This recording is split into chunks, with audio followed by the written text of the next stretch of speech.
Class 9 chapter 12 Heron का सूत्र, Heron's formula. ये फार्मूला त्रिभुज के क्षेत्रफल को ज्ञात करने के लिए यूज़ किया जाता है। इस फार्मूले में होता है आपका पहले तो एस मतलब सेमी पैरामीटर, जिसे हम हिंदी में अर्ध परिमाप कहते हैं। A length of first side यानी कि पहली भुजा का माप। B length of second side यानी कि दूसरी भुजा का माप। C length of third side यानी कि तीसरी भुजा का माप। फॉर्मूला है एस निकालने के लिए ए प्लस बी प्लस सी अपॉन 2, या फिर परिमाप यदि किसी क्वेश्चन में दिया है, अगर आपको पैरामीटर दिया है तो आप उसकी जगह पर परिमाप बटा 2 या पैरामीटर बटा अपॉन 2 भी कर सकते हैं। एरिया ऑफ ट्रायंगल होता है त्रिभुज का क्षेत्रफल, जिसका फॉर्मूला होता है एस ब्रैकेट में S minus A, S minus B, S minus C, और सबको अंडर रूट के अंदर रखना है। त्रिभुज का एक और फॉर्मूला आपने पढ़ा होगा एरिया निकालने के लिए, ट्रायंगल यानी कि त्रिभुज का क्षेत्रफल, जो आप छोटी क्लासेस में निकालते थे 1/2 बेस इंटू परपेंडिकुलर, यानी कि 1/2 आधार गुना शीर्ष लंब। लेकिन इस फॉर्मूले को यूज़ करने के लिए आपको शीर्ष लंब देना ज़रूरी है, लेकिन जिन क्वेश्चंस में आपको भुजाएं दी होती हैं वहाँ पर आप इस फॉर्मूले का प्रयोग कर सकते हैं। जैसे आपकी 12.1 का पहला क्वेश्चन है, a traffic signal board indicate the school ahead is an equilateral triangle. Equilateral triangle जिसकी सारी साइड्स इक्वल होती हैं, विद द साइड ए, जिसका आपको साइज दिया हुआ है, माप दिया हुआ है size A. Find the area of a signal board using the Heron's formula if it's parameter. यहाँ पर हमें पैरामीटर भी दे रखा है। What will be the area of signal board. Hindi में ये क्वेश्चन है, एक यातायात संकेत बोर्ड पर लिखा है आगे स्कूल है, और यह भुजा ए वाले एक समबाहु त्रिभुज के आकार का है। सम मतलब समान, बाहु मतलब भुजा, समान भुजा वाले त्रिभुज के आकार का है। हेरोन के सूत्र का प्रयोग करके इस बोर्ड का क्षेत्रफल ज्ञात करना है। यदि संकेत बोर्ड का परिमाप 180 सेंटीमीटर है, इसका क्षेत्रफल हमें बताना है। सबसे पहले हम लिखेंगे साइड ऑफ ट्रायंगल यानी कि त्रिभुज की भुजा, जो हमें कितनी दी हुई है, ए।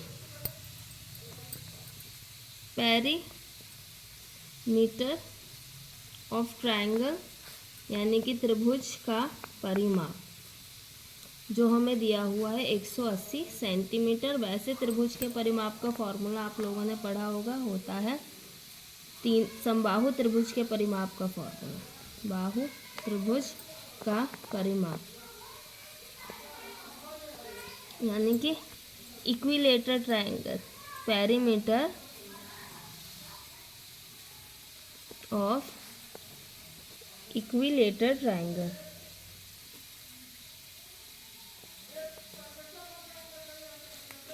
ट्रायंगल इज इक्वल टू होता है 3 इंटू साइड यानी कि 3 गुना भुजा। यहाँ पर हमारा 3 गुना A, 3 into A is equal to 180 के है, A is equal to 180 upon 3, जिसे डिवाइड करके आएगा 3 1 ज़ा 3, 3 6 ज़ा 18, 0। समबाहु त्रिभुज का परिमाप 3 गुना भुजा होता है, यानी कि 3 गुना ए, क्योंकि भुजा का मान हमें ए दे रखा है, जो हमें 180 सेंटीमीटर परिमाप दिया गया है। ये 3 यहाँ पर ए से गुना हो रहा है, यानी कि मल्टीप्लाई हो रहा है, जो उस तरफ जाके डिवाइड हो जाएगा। 3 को 180 से डिवाइड करने पर ए की वैल्यू हमारी 60 सेंटीमीटर आई है।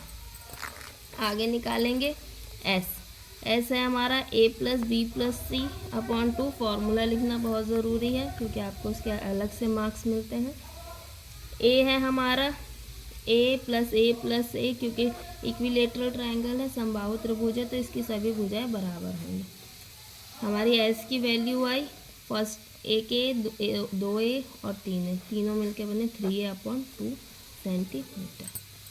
त्रिभुज का क्षेत्रफल निकालेंगे, एरिया ऑफ ट्रायंगल, जिसका फॉर्मूला हम सबसे पहले लिखेंगे S minus A, S minus B, S minus सी।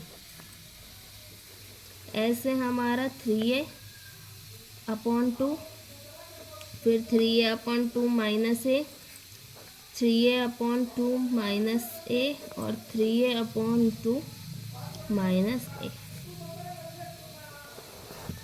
ये वाला ऐसे ही आ जाएगा 3/2। यहाँ हम एलसीएम लेंगे, 2 आएगा, नीचे 1 लगा के ये आ जाएगा 3a माइनस 2a। इस 2 को 2 से डिवाइड किया, 1 आया, 1 को 3a से मल्टीप्लाई करने पर हमारा 3 आया, 1 को 2 से डिवाइड करने पर 2 आया और 2 को a से मल्टीप्लाई किया तो 2 को। सेम प्रोसेस इसमें भी होगा, तो इसका भी यही आंसर आएगा।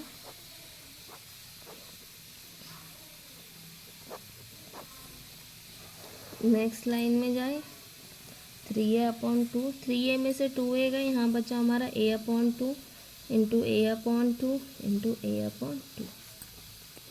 अब इसे अलग कर दीजिए 3 को, और इसे हम a/2 into a/2 into a/2 इनमें हम अपना पेयर बना लेंगे, जोड़ा बनाएंगे। इसका मतलब यहाँ से हमारा 3 जो है वो अंडर रूट में रह गया और अंडर रूट से बाहर आया हमारा a/2 इंटू a/2। आंसर आएगा आपका a² / 4√3। अब यहाँ पर हम a की वैल्यू रख देंगे। a की वैल्यू हमारी 60 आई थी, 60 की स्क्वायर अपॉन 4 इंटू √3। 60 की स्क्वायर करेंगे 3600 अपॉन 4 इंटू √3। 4 1 ज़ा 4, 4 9 ज़ा 36 और 2 0 का 2 0, 4 एकम 4, 4 दूनी 36 और 2 0 जो एक्स्ट्रा है वो साथ में 900 √3 सेंटीमीटर स्क्वायर। ये आपका पहला सवाल।